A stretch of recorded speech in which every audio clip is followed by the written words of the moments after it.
What up, everybody? Welcome to another edition of Durable by Design. I'm joined here with Crispy Barnett. What's up? Today, we are here to talk about how service companies can scale and what stops them from doing it. Today, we're going to talk about, we'll use this statement. It is, if I was to start an agency today, here's what I would do.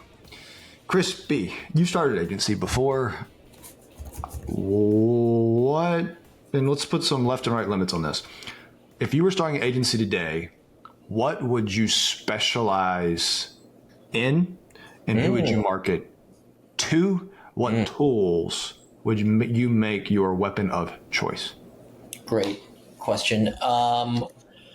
What would I specialize in? I would specialize in some form of AI-powered sales enablement, I think, would be my selection. And I would use intent-based signals. I would use Clay. I would use Super to use HubSpot and have the perfect go-to-market tech stack for like a sales enablement org or a team within a sales environment. And just be an engine to produce deals, like an engine to convert deals as well. I think there's a gap in the marketplace for it. You're either doing generation of deals or like conversion of deals.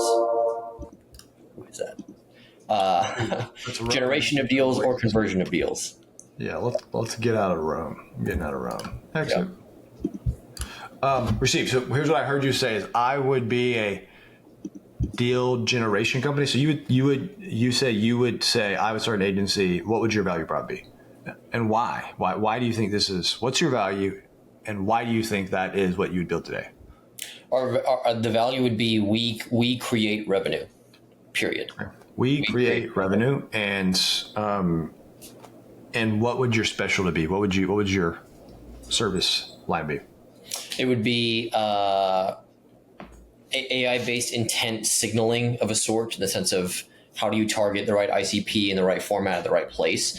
Number two would be some level of sales methodology, so that as leads come into the pipeline, are you treating them the right way? Are you qualifying, converting them, stuff like that? And then the bottom end of the pipeline should be, how are you converting, retention, like upselling, stuff like that. All technology powered is the main thing that I do. So tech-enabled service of each of those with a different platform. And what would be your platforms you'd standardize on? I would choose Clay, current state, yes. Clay, Supered, HubSpot. I might say Salesforce, to be honest. Yeah. And what in the past, what did you started your agency? What was it, and why are you changing? Why wouldn't you redo the same thing? Why are you changing? Yeah, I wouldn't redo the same thing because things are different now than how they were back then. There are much more resources at the fingertips of end customers nowadays to configure HubSpot to meet their needs. Like a lot of other resources now. And I wouldn't want to break into that market knowing that eventually there's going to be a lot of service providers that end up not specializing as much in HubSpot because there's not so much of a need. I think it would be more of, I would either lean more into the Salesforce route, honestly. Like I think there's still a need there regardless of like the AI revolution. And then, yeah, mainly just it's hard to scale service businesses, hence why we talk about this stuff. And I would want to do something that's much easier to be tech enabled. And yeah, I just think there's more opportunity, and that's why I wouldn't do it again the way that I did. I'm going to I'm going to start with, here's what I would do if I was starting an agency. And I think we move the conversation, and here's what I would not do right now and why. Just as helpful. If I was starting an agency today, and in the past, I started a RevOps agency and did RevOps as a service. And I never did hours, only did value. We said we'd come in and from lead to renewal. I think about that process and I focus on the best thing to give you the most impact in your business. So as I said, this is a value prop. And I sold to CROs and specialized in HubSpot. I said, we are the best RevOps agency that specializes in HubSpot. We are tacticians. We are not, and even an agency wouldn't call ourselves that. That was very effective. Since then, everyone's copied that same value prop, which is great. I'm glad I did that. I think it's a good idea. If I was doing it today, what is different about the landscape today? And by the way, everything you said about the agency you would start is, you essentially said RevOps. If I was starting an agency today, I would do the following. Number one, I would get really stinking good, and I didn't do this in the past, really stinking good at building list. And I would have a list building function that was built. And that may be Clay, that might be Ocean, that might be HubSpot as they get into it because they bought Clearbit. But it's the idea of these group of people are more likely to convert because the list is everything. When I started, I didn't have that ability, so I just chopped it off and said, I'm not even thinking about it. Go do a full outbound as outbound. So it'd be list building. I get you the list that you need for the build. And it would be list building. And it would be list building not just for go prospect outbound into this. It'd be list building for you have a marketing event. I'm going to get you the best list for that marketing event with the contact-based LinkedIn with the sequences already for your team to do. And it'd be very, very, very, very, very heavy list. And that would I'd be like, we build the best freaking list for you to go to market, for your sales team, and for your marketing team. If you're trying to win and you don't have our list, you're going to lose. That would be like, I would just build a list building agency. Doesn't that sound crazy? That's all I do. I'd be better at you than building list. And you would want to work with me because, and I would build lists. Now, what would I specialize in today? I would specialize in Clay because it's a functionally difficult. The service can be built on it, and I'd be really good at it. I would, and then everything else would be need dependent, and I would have some things I would pick for me building the list. So I would use Clay, and if you wanted me to connect it to a CRM, I don't care which CRM. I'm a list building agency that focuses on Clay. I'm a list building, I'll focus on Clay. If you want me to build the list, I'm going to build it on Clay. And if you want me to put it somewhere else, I'd like, hey, we're using Make, and I'm going to then have that, and I'll put it in a Google Sheet for you. I'll put it in a Salesforce for you. I'll put it in a Pipe Drive for you. I'll put it in a HubSpot for you. But I don't manage your CRM. So that would be function one. My next package would be, I'm a list building agency, and I build really freaking good list.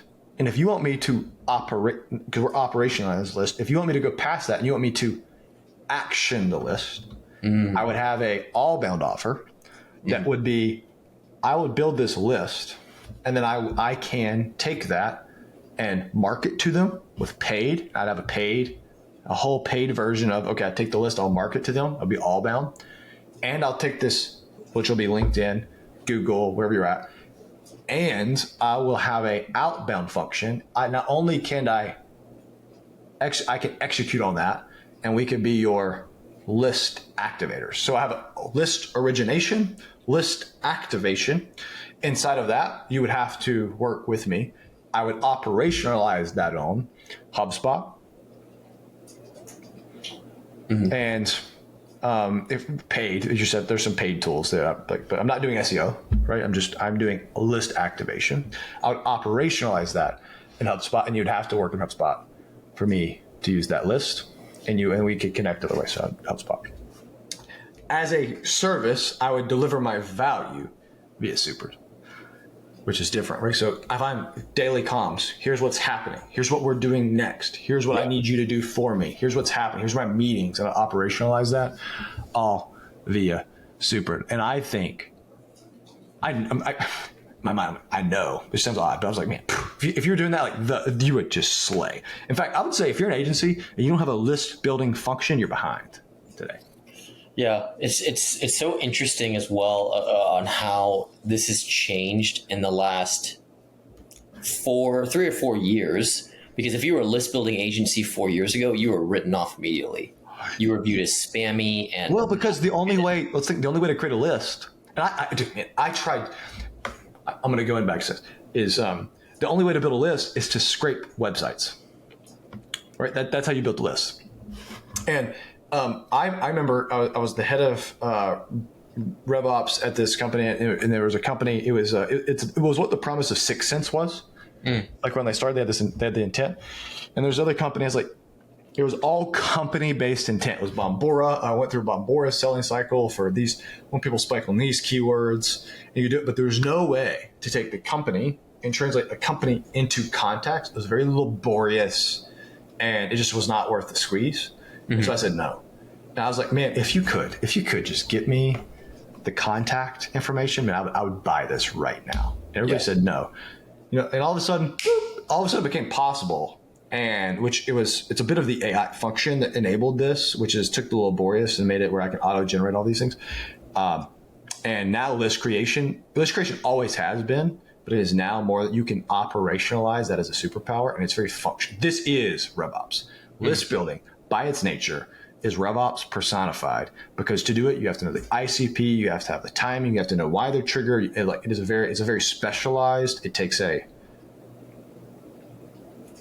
It's not just IC. It's a strategic technician. That's what that is. Interesting. So in that model, and I agree with what you're saying, and I think that the difference in how you build businesses like that is wildly different, because it's not so much powered by humans at that point. It's very technology focused. So with that, do you think that would change, like the lessons that you learned from building RP and stuff like that, would that change the way that you think about your hiring roadmap or your go-to-market with people specifically? Because imagine if I think about this in my framing of mind, I would want to be as lean as possible and try to get to 10 million with less than 30 people. You try to get to, traditionally a really freaking well-run service company is running at 40% to 45% margin. And so if you look at someone that's 10 million, they're going to have, it's about 125 per head count. And so they're going to have around 80 people at 10 million. So if you can cut that, and if you could get to 150 or 200,000, which would be around 50 people, you are already breaking what it would mean to be a service company. That's possible with something ingrained like Super. It's ingrained with Super. And it's possible for a highly technical skill set like Clay that also can be reproduced over and over again, and you can teach people to do it. So would it change how I hired? Let me stop back for a second. My dream, if I was a service company, I think every service company should be building this way, is I just realized, I have lots of opinions about this, so for better or worse. If I was like, this has already happened for CMOs, and we're past it. So in the past, there was this professionalization of marketing that became very data driven, specifically around, because that's a B2C. And so it became very data driven, and understanding all this A/B tests, building what became very data driven. And with that data and prediction became large service companies that serve the CMO. The CMO that runs Kimberly-Clark and the CMO that runs Coca-Cola or Liquid Death, they have some kind of agency that like fits around everything. And I need the data analysts, I need the ICP market strategy, I need the research, I need the hire. And so they serve every need of the CMO.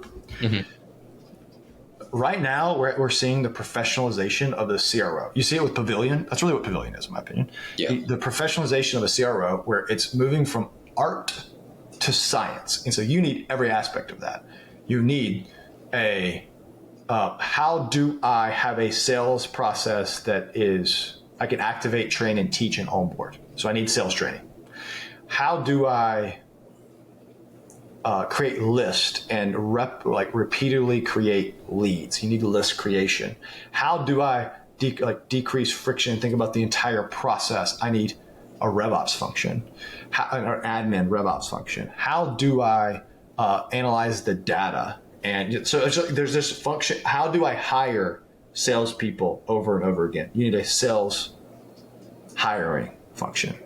And if I was a service company, I would be getting really good at one of those functions because you're going to get bought.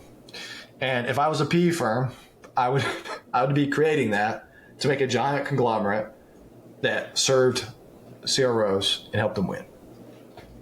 Yeah. Period. That's what I'd be doing. Yeah. No, it makes sense. I mean, like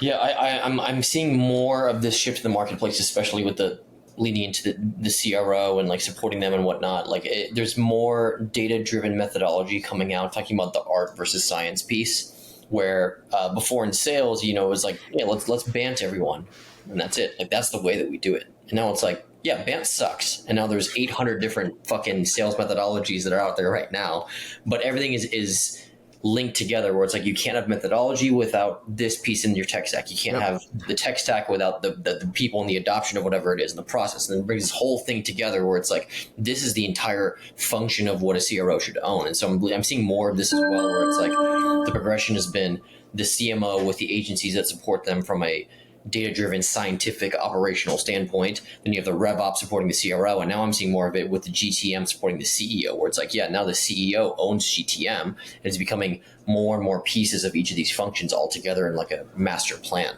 Yeah. Some people call this creation, by the way. They call it GTM engineers, which is a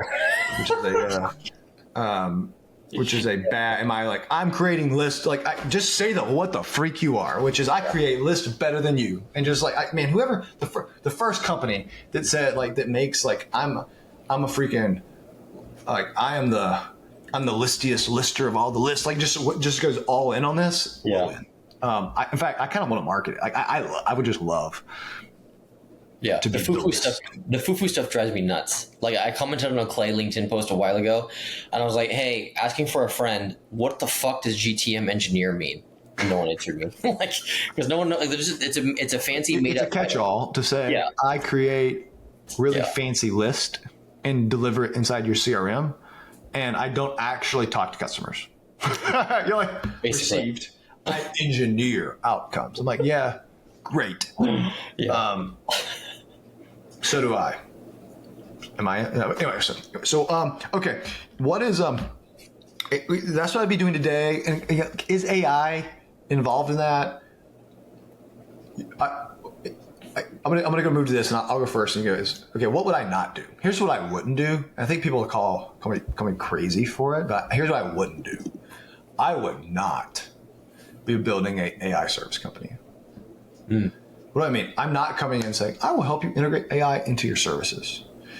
I think that's a piss poor value prop.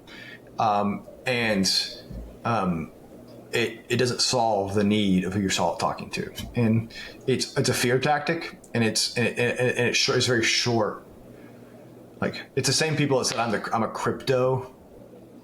The service I help you do crypto and NFTs. I'm like, AI, although it's not a fad, it will become a commodity, and thus nobody will care that you help people do AI.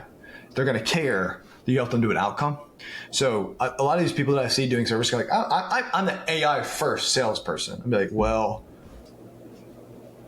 I don't care. Like, do you help me generate outcomes? I don't care if you do it with AI or you don't do it with AI. I care about, do you get to the outcome? And I would not build an AI service company or an AI suite of, we help you do AI transformation. I actually think that's missing the whole point of helping people in services. I think HubSpot's got that wrong, to be quite honest. They're telling their service companies today, you should teach people how to do AI transformation.